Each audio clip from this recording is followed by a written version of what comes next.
So this is a response video to a CTV video that I just saw about budget-friendly alternatives to meat.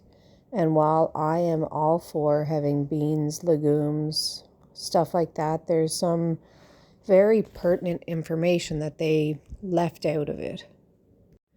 So the first thing that this lady says, which is not good information, is that you only need 2 to 3 ounces of meat per meal. So let's say 3 ounces of chicken is between 20 and 25 grams of protein.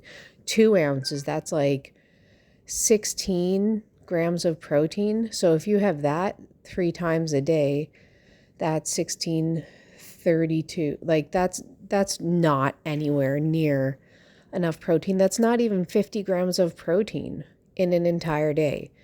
That's enough for perhaps a child, but definitely not an adult, especially not someone who is active.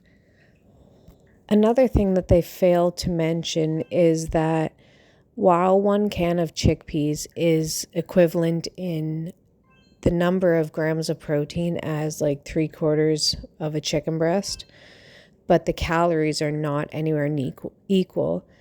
A can of chickpeas is about 450, 460 calories, and the equivalent in protein of chicken breast is about 150 calories. So that's 3 times as many calories for the same amount of protein. So if you are a woman, you're probably wanting anywhere between like 13, 14, 1,500 calories up to 2,000 calories in a day. So just to get your protein, that is the majority of your calories. You have no room for healthy fats, fruits, vegetables, anything like that. Also, the quality of the protein is not equal. So chickpeas are not a full protein. They're not a complete protein, whereas protein from eggs, cheese, meat, yogurt, stuff like that, animal-based proteins, they're a complete protein and they're much more bioavailable.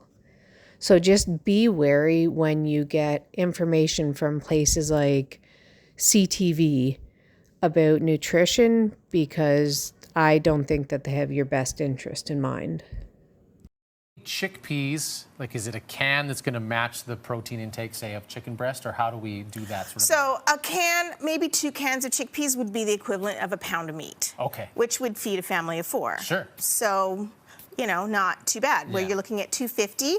We are talking about dishes that cost pennies. Right. Pennies. Right. Okay, that's a big, big difference. Now, what would you say to people who are worried about the prep time? Home economist Joni Kashkar joins us this morning with protein alternatives, a little easier on the wallet for budget-conscious households. So before we get into what we have on the plates here, Jodi, let's talk about protein, because it seems like people think they need more than they actually do. Oh, that's absolutely true. So honestly, when we think about Canada's Food Guide, we think about like a whole plate, and 1/4 of your plate is intended to be a protein food. So that's often 2 to 3 ounces of meat. Okay. That is not what typically people purchase or intend to see. So if you go to a restaurant,